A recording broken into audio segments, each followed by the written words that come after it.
Okay, the presentation seems to be working, and in the next 15 minutes we'll talk about Сначала немного о том, кто мы такие, кто авторы этого исследования. Исследование мы делали вместе с Эмилем. Now, a few words about this research. We've done this research together with Emil.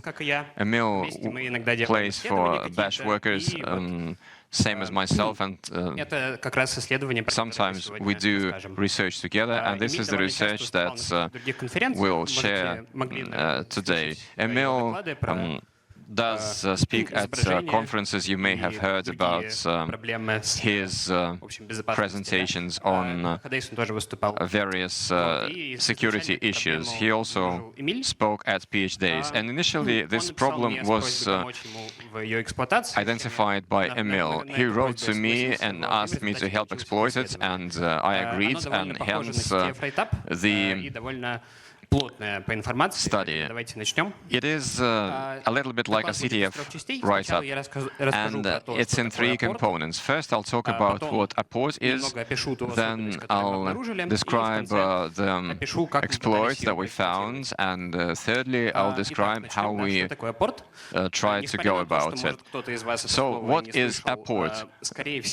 Some of you may not have heard about it, but most of you have had experience of dealing with it, because Apport is a system to process crash dumps in Ubuntu, and it is configured the following way. It's a system file in the Linux kernel where you configure the format of core dumps. Apport consists of many components. It includes components for crash processing and sending information to Ubuntu servers to get good support, but we are only interested in the part that is launched to process the crash dumps, because it is launched with maximum privileges, and if you ask it to execute a random code, you can end up with local privilege escalation. It has quite a long history of abusing Apport for LPE. There are at least 5 studies that have found that exploits Apport, and we seem to have found yet another issue. So what the issue is? Чтобы продолжать разговор, давайте немного подумаем про модель злоумышленника. У нас она довольно простая, у нас не привилегированные пользователи, которые может читать доступные attacker model. There's an unprivileged user that can read files and launch any programs.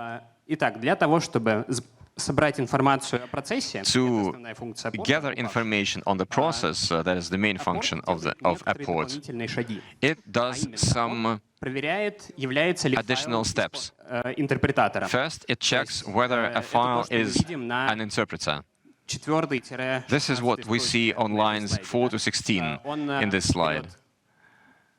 It takes command lines that launch the process, parses that, and tries to understand whether that process was a Python process launched with a -m parameter. Well, there's no check whether it's Python, but there's a check of what parameters were used. Well, pip, for example, is launched in this way, Python -m pip. Итак, собственно, как работает это получение пути до модуля? So here's how you get the path to the module. Importlib util.findspec. It calls on import util find spec. And because we control the command line of the process, мы можем импортировать we can import a random module into Apport. If we find a module that would launch our code, we'll get an LPE, and that was our plan. So here's how we can exploit this. Our ideas were as follows. Для того, чтобы вот этот весь процесс to initiate this whole process and make Apport to import something that we control, we need to take the following steps. First, we write a compact library. This is simply the most convenient process method to do what we wanted. This library, when loaded by a linker, would crash. Nothing more exciting than that. Then we compile, and then we launch Python with this library through LD preload. This would result in a Python process crashing. Apport would parse it, would see that this is Python launched with -m, and would import the malicious module that we've included here. Зловредный модуль возьмем. Okay, so where do we get this malicious module? Мы рассматривали опять же два варианта. Initially, we thought of two options: или нахождение существующего. either creating it or finding an existing one. Записать какую-то публичную директорию. Creating it essentially means writing into some public directory or changing something that we can change, but we're not a privileged user. We can only write into temporary directories, our home directory, which is not too exciting. We wouldn't be able to import anything from those directories, because in Python, even though in Python there's relative import, but these contexts are not available in fine spec simply because of the way it works. So by default, we can only import what's written in syspath. That's configuration variable, which is quite sophisticated. There are no temp directories, obviously, in that syspath. The system of importing into Python works quite in an elaborate way, and you can read additional material to get a glimpse into that. So we decided to find this module, but the version of Ubuntu contains more than 3,700 files that we can import. If we can't find anything interesting there, we can include as prerequisites the installation of some popular package. Here's how we can look for this module. Initially, we tried going like this. We thought, what would happen if we find a module that would accept commands from stdin? If a module called a debugger, it would be good. We thought about a module that is doing recursive file search in a file system and tries to run them. Test frameworks, for example, do it. Or we thought of changing sys.path and other configurations of the import system. And the less probable was a launch of a server to accept network commands, and this is what worked. So almost in every module we have if name equals main. That wouldn't help us because name corresponds to the module that we are importing, and it doesn't equal main when we import our Apport module. But if we have arguments, conditions, it doesn't work either. Что не является хорошей практикой, конечно, но все равно. But if print is called directly at import, which is not a good practice, but still it happens, this one would work for us. To find such a module, we thought of the following tactics. We tried to do all of this, but it didn't help us much.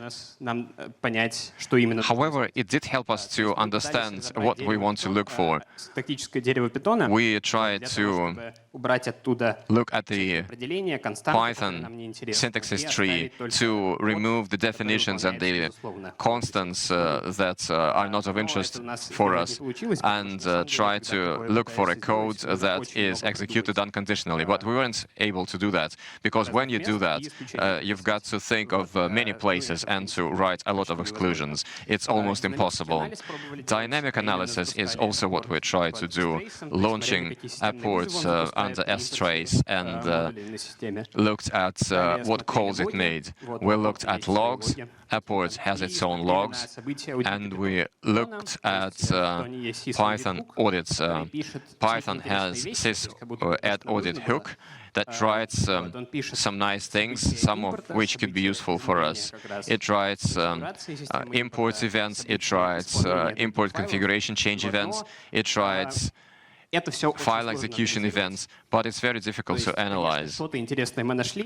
Yes, we did try, we did find a few exciting things, but nothing too exciting.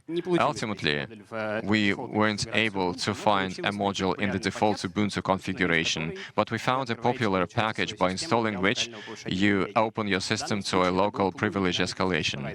And in our case, that was a Pulumi dynamic source provider. That's an SDK for a DevOps platform, quite a popular one. It has more than 2.1 million downloads. And there's a component which is called DRP, Dynamic Resource Provider. At import, it fires a gRPC server on localhost that accepts pickle serialized objects. Well, that's not secure, and pickle is a well-known implements that can execute code. So that's almost an RCE.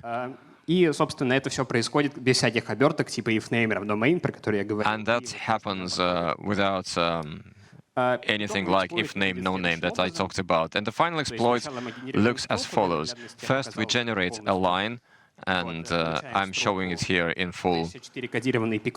We get an encoded pickle object, then we clone the Pulumi repository. We need this to have local proto files to structure our gRPC request correctly. Then we launch Python with our crasher that we have prepared previously, import this module. At this time, Apport tries to import this and crashes, hangs up, and we can see Apport among frozen processes. And we exploit that. With this gRP curl, we send a request with the necessary parameters and the line that we've generated previously. We also supply here. And we get the RCE of roots. Conclusions. If you write SUID applications, you don't want to use Python, or be careful with it. We were not able to do an LPE in the default configuration, but maybe it is still possible. So Apport is still quite a good target. Quite promising for exploits. Okay, that's it. Thank you for your attention. You are welcome to subscribe to our social networks. This is Emil's social media, and here is my Telegram channel that discusses this vulnerability, and there's a lot of other nice things to read.